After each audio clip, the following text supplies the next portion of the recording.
6h, 8h30. Apolline Matin. Apolline de Malherbe.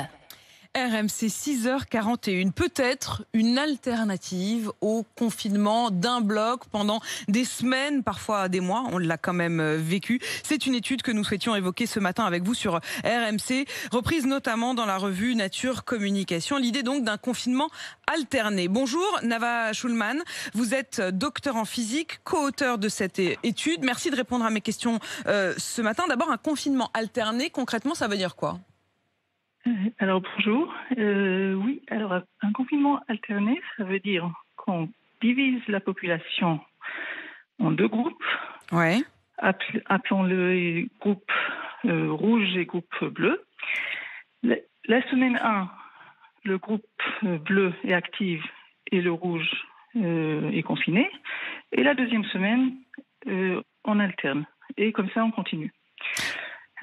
Ça veut dire que ça marche pour tout, c'est-à-dire les foyers, le travail. On détermine en quelque sorte des équipes. On avait entendu parler de ça dans certaines entreprises qui avaient mis en place des équipes A et des équipes B qui ne se croisaient pas.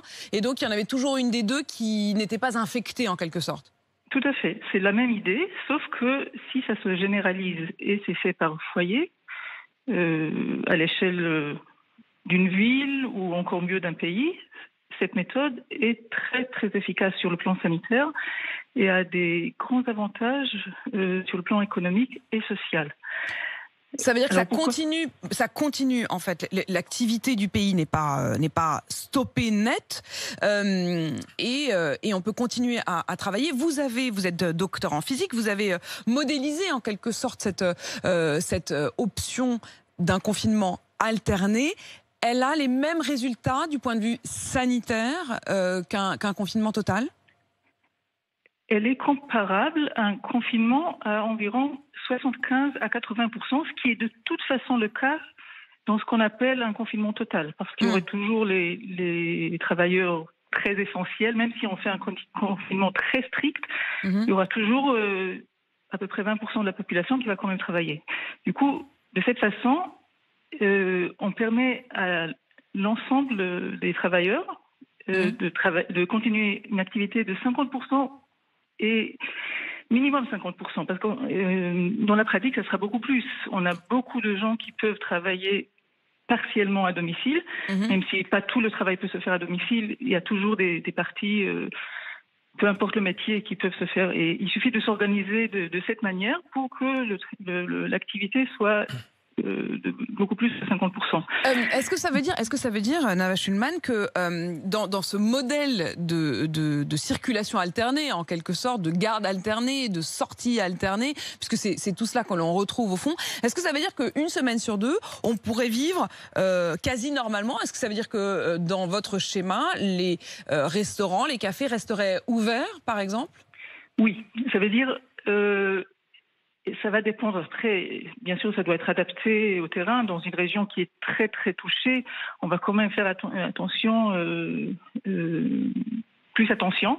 Mais dans le principe, oui, on pourrait garder les restaurants ouverts, on pourrait garder une activité quasi normale, bien sûr, en gardant les règles sanitaires, port de masque, le lavage de mains, etc.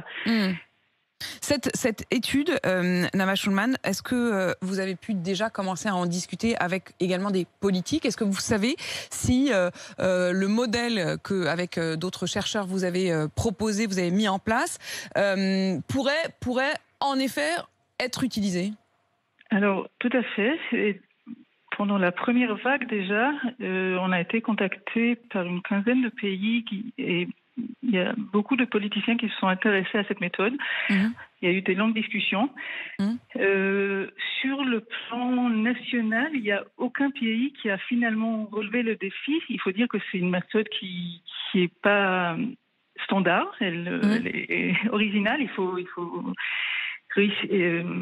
pour se lancer, il faut s'organiser. Mais peut-être maintenant, avec cette deuxième vague, et quand les gens comprennent qu'il faut trouver une solution à long terme et que les solutions brutes sont pas les bonnes, peut-être là, il y aurait, peut-être en France, Ça pourrait même peut-être inspirer aussi une manière de sortir progressivement du confinement, puisque médecin après médecin, ce qu'on nous dit quand même ces jours-ci, c'est que on ne sortira pas de manière nette de ce confinement. Ça peut être une manière transitoire d'en sortir. Merci beaucoup de nous avoir expliqué cette méthode alternative au confinement brut, comme vous dites. Merci à vous, Nava Schulman. Vous êtes donc docteur en physique et co-auteur de cette étude.